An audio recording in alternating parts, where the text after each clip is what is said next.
7장에 아주 제일 중요한 문제를 바울이 다루고 있는데, 사실 여기서 대부분의 이 성도들이 다 걸려 넘어져. 심지어 바울도 걸려 넘어질 뻔했어. 여기 걸려 넘어지면 어벤져스로서 활동을 하고 싶은 마음이 없어지게 돼.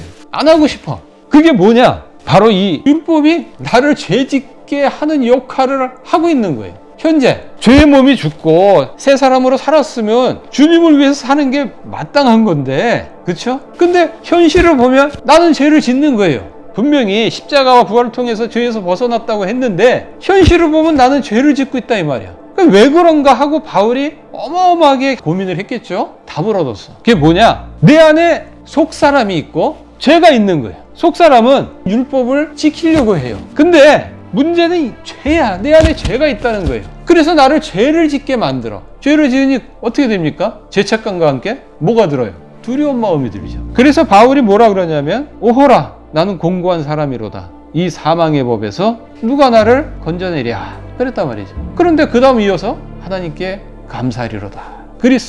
예수 그리스도 안에 있는 성령의 법이 나를 해방했다. 이렇게 말씀하고 있습니다. 자, 여러분, 우리 마음속에 속사람하고 죄만 있나요? 아니죠. 예수님을 믿으면 우리 마음 가운데 누가 계십니까? 성령 하나님이 계시죠. 사람들이 대부분 죄를 짓는 이유는 이 성령님을 무시하기 때문에 그래요. 성령님이 내 안에 있다는 것을 항상 기억을 해야 돼. 이 성령님은 내 안에 계신데 죄의 충동질로 인해서 내가 죄를 짓잖아. 그러면 나는 하나님이 나한테 벌을 주시겠구나, 이런 두려움까지 든단 말이에요. 그러나 성령은 내가 죄를 지어도 법적으로 어떠한 책임도 묻지 않아. 즉 벌을 내리지 않는단 말이에요. 왜? 예수님께서 십자가에 죽어주심으로 죄의 싹은 사망이라는 율법의 요구를 다 이뤘잖아. 그죠? 근데 예수님 죽을 때 나도 죽었잖아. 그러니까 율법의 요구를 나도 이룬 것으로 받아들여져, 성령께서. 그래서 속사람의 성령이 거하시면서 내가 죄를 지은 것에 대해서 어떠한 법적 책임을 묻지 않는다 이 말입니다. 무슨 말인지 아시겠죠? 내가 죄를 짓느냐 안 짓느냐는 이제는 의미가 없어. 그러니까 내 기분은 이제 중요하지 않게 됐어요. 내가 죄책감을, 두려움을 갖는다? 이거는 팩트에 근거하지 않은 거예요. 죄책감과 두려움에 빠져가지고 어벤져스 이 노릇을 못하고 괴로워하면서 주저앉을 바에는 하나님께 회개 한번 딱 하고 툴툴 털고 일어나서 어벤져스 그 역할을 하는 것이 더 중요한 거다.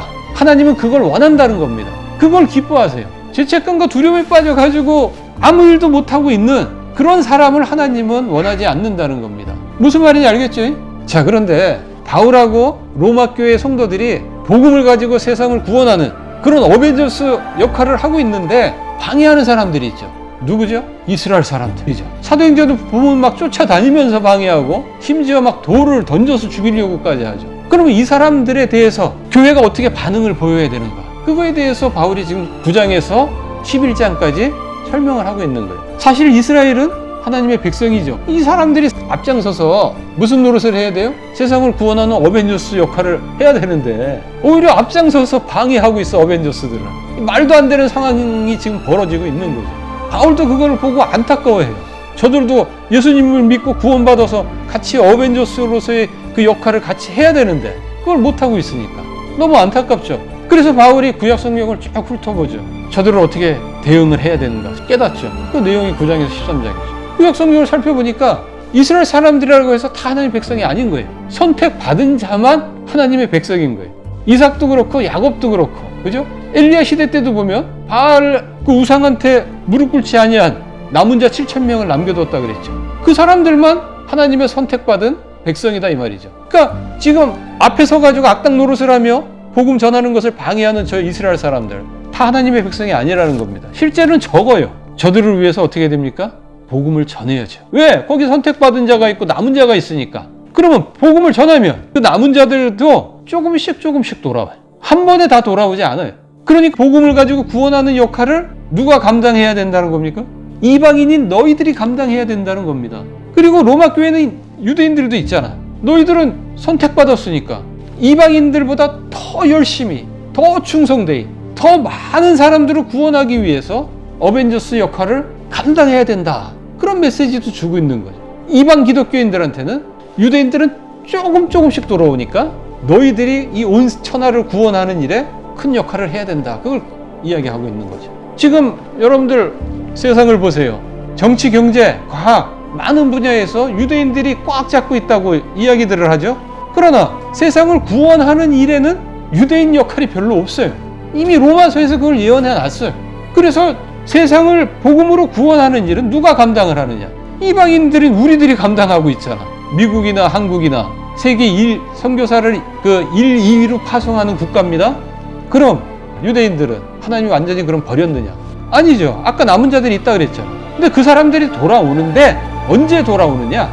하나님이 생각하는 이방인의 충만한 수가 들어와야 한꺼번에 돌아와요. 바울은 이거를 깨닫고 하나님께 감사했어요. 정말 놀랍다고 생각하면서. 자, 이제 이 어벤져스들이 주의해야 될 사항들이 있어요. 그게 12장에서 16장까지의 내용이에요. 어벤져스들 능력이 다 다르죠. 그것처럼 교회 안에도 다 은사가 달라요. 재능이 다 다르다고. 가르치기를 잘하는 사람도 있고, 구제를 겉면을 잘하는 사람도 있고, 다른 사람을 돌보는 일을 잘하는 사람도 있고, 다양하단 말이에요. 그러니까 어떻게 해야 됩니까? 서로 힘을 합해야죠. 네가 잘났느니 내가 잘났느니 하면서 싸우면 안 되겠지. 12장은 그런 내용이에요. 다름을 인정하고 포용하고 어벤져스 노릇을 하라는 겁니다. 13장은 뭐냐? 어벤져스로서의 역할을 할 때 국가 법은 지켜야 된다는 거예요. 왜? 그 법을 만든 사람이 세상 권력자들인데 그 사람들을 하나님이 세웠다는 거예요. 그리고 또 한 가지, 세금도 내라는 거예요. 세금 떼먹어서는 안 된다는 겁니다. 세금으로 그 사람들도 일을 한다는 거예요. 하나님의 일을. 그게 14장입니다. 그 다음 15장에서는 너희 어벤져스들 주 안에서 한마음 한뜻이 되라고 합니다. 유대인도 이방인도 주 안에서 하나라고 합니다. 그리고 16장에서 바울은 어벤져스의 명단을 쫙 발표를 하고 끝내요. 그 명단 이름이 나오는데 거기 보면 아글라와 브리스길라라는 사람도 있어요. 이 사람들은 바울을 도왔던 사람들이 같이 장막을 기우면서 옆에서 도왔다고. 이렇게 자기가 직접 복음을 전하지 못하면 복음을 전하는 사람을 돕는 거죠. 도와서 세상 구원하는 일에 동참을 하는 겁니다. 이런 사람들도 어벤져스로 하나님은 인정을 하고 있다고요. 그래서 그 명단이 쫙 나온 겁니다. 우리도 복음을 전하거나 또 복음을 전하는 사람을 돕는 일을 한다면 어벤져스가 되는 거예요. 예수님을 믿는 순간 우리는 이미 어벤져스로 소명을 받은 거예요. 어떤 형태로든 주를 위해서 그 소명을 잘 감당하시기를 주의 이름으로 축원합니다.